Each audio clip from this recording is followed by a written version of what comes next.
4 दिसंबर बड़ा मंगलवार, मार्गशीर्ष मोक्षिता एकादशी बना शुभ संयोग। तुलसी के पत्ते चुपचाप रखते यहाँ, 7 पुश्तें तक करेंगी रुपए पैसे में राज। ओम गण श्री महागणेशाय नमः। राधे राधे दोस्तों, कैसे हैं आप सब। दोस्तों, मार्गशीर्ष का पवित्र माह चल रहा है।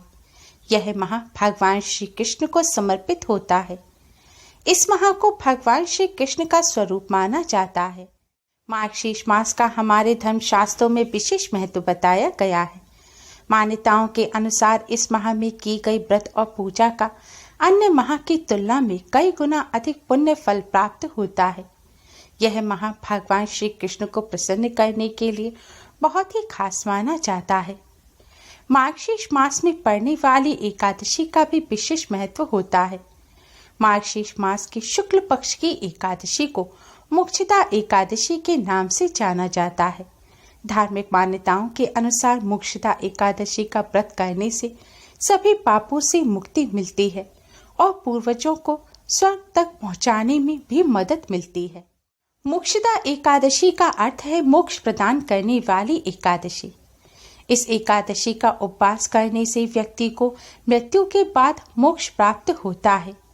इसी दिन भगवान श्री कृष्ण ने अर्जुन को गीता का उपदेश दिया था, इसलिए इस दिन को गीता जयंती के नाम से भी जाना जाता है।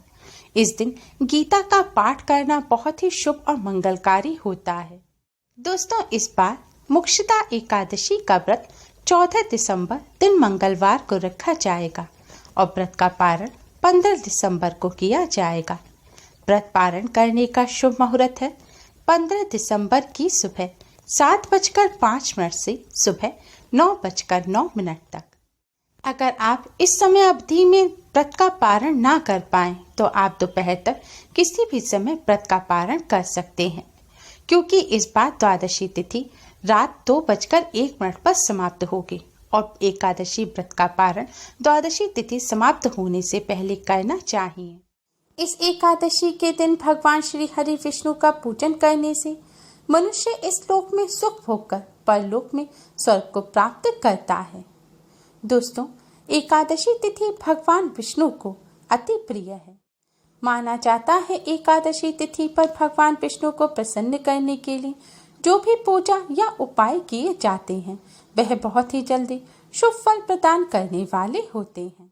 दोस्तों, आज की इस वीडियो में हम आपको एकादशी के पावन पर्व पर भगवान विष्णु को प्रसन्न करने वाला एक बहुत ही आसान और असरकारक उपाय बताने जा रहे हैं।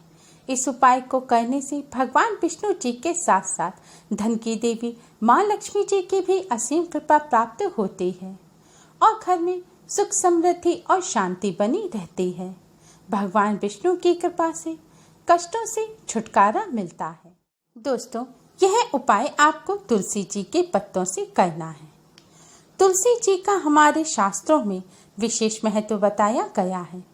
शास्त्रों में तुलसी जी को विष्णु प्रिया के नाम से जाना जाता है। माना जाता है कि तुलसी जी माँ लक्ष्मी जी का ही स्वरूप है। दोस्तों, यह उपाय आपको सिर्फ 6 तुलसी जी के पत्तों से करना है, लेकिन ध्यान रखें एकादशी तिथि पर तुलसी जी के पत्ते नहीं तोड़े जाते, इसलिए आप तुलसी जी के पत्ते एक दिन पहले ही तोड़कर रख लें।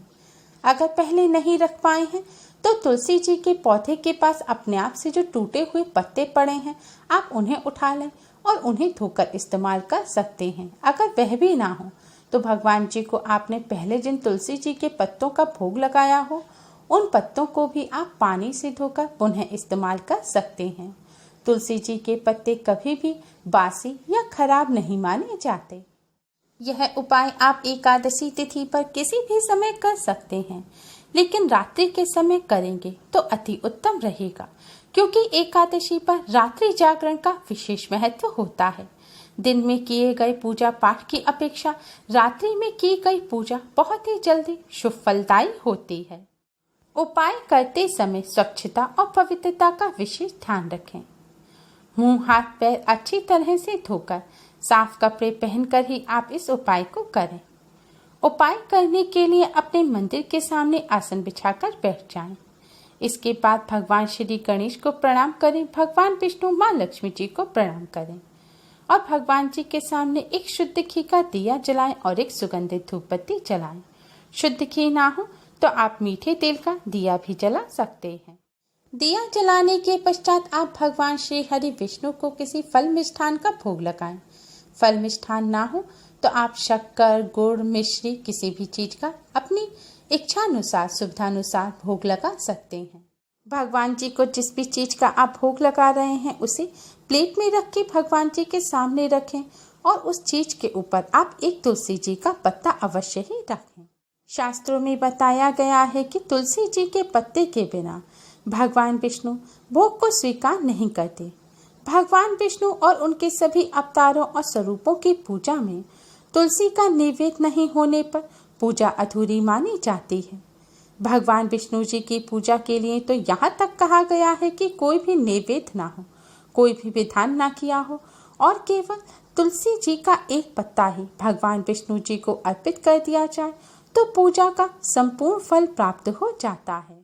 भगवान जी को भोग लगाने के पश्चात आप साफ लाल रंग का एक कपड़ा लें।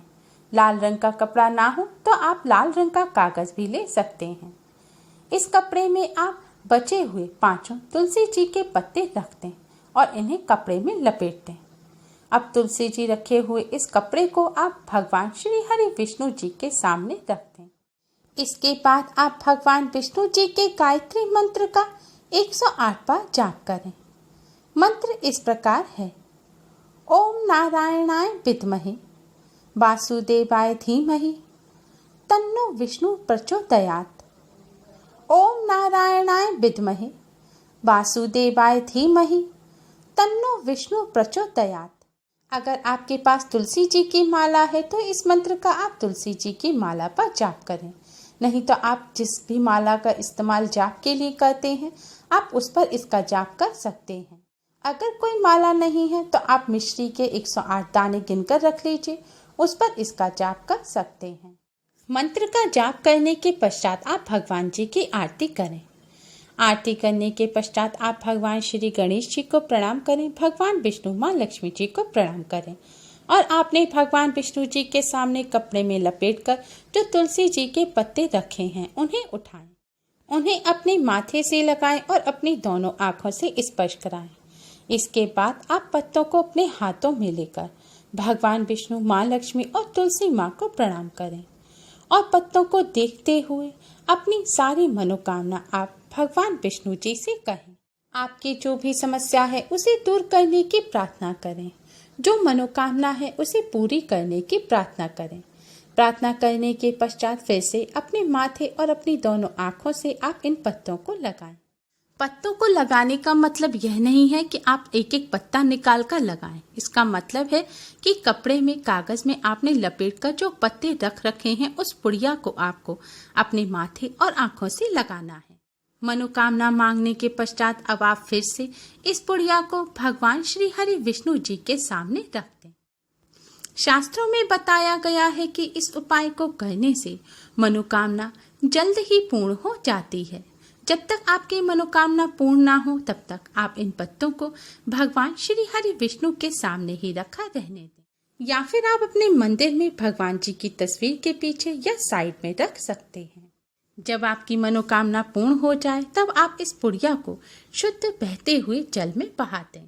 दोस्तों, अगर आपने मंत्र का जाप मिश्री के दानों पर किया है तो पूजन के पश्चात आप उन दानों को खुद प्रसाद के रूप में ग्रहण करें। ध्यान रखें वह दाने आप किसी और को खाने के लिए ना दें और भगवान जी को जो आपने भोग लगाया है उसे प्रसाद के रूप में अपने परिवार सहित ग्रहण करें। दोस्तों, शास्त्रों में बताया गया यह तुलसी जी के पत्तों का बहुत ही आसान और असरकारक उपाय है। इस उपाय को करने से भगवान विष्णु जी के साथ साथ माँ लक्ष्मी जी की भी असीम कृपा प्राप्त होती है। घर में सुख समृद्धि बनी रहती है, धन की कमी नहीं होती। इस उपाय को करने से मनोकामना भी जल्द ही पूर्ण हो जाती है। दोस्तों, इस उपाय को करते समय इस बात का विशेष ध्यान रखें कि महिलाएं पीरियड के दौरान यह उपाय ना करें और यह उपाय जब आप करें तो हो सके तो पीले रंग के वस्त्र ही पहनें। अगर पीले वस्त्र ना हो तो आप किसी और रंग के साफ वस्त्र पहन सकते हैं, लेकिन भूलकर भी काले या नीले रंग के वस्त्र पहनकर यह उपाय ना करें। और आज के दिन भूलकर भी प्याज, लहसुन, मीट, अंडा, शराब, गुटखा इत्यादि का सेवन ना करें। आज के दिन सात्विक भोजन करें और ज़्यादा से ज़्यादा भगवान श्री हरि विष्णु का स्मरण करें। और एकादशी के दिन चावल और जौ का सेवन या इस्तेमाल किसी भी तरह से भूलकर भी ना करें। उम्मीद है आपको हमारी ये वीडियो पसंद आई होगी। प्लीज़ लाइक करें। हमारी इस वीडियो को अपने फ्रेंड्स और रिश्तेदारों में ज़्यादा से ज़्यादा शेयर करें, जिससे वह भी इसका लाभ उठा सकें। हमारी और भी वीडियोस के लिए हमारे चैनल को सब्सक्राइब करना ना भूलें। Thanks for watching. Radhe Radhe.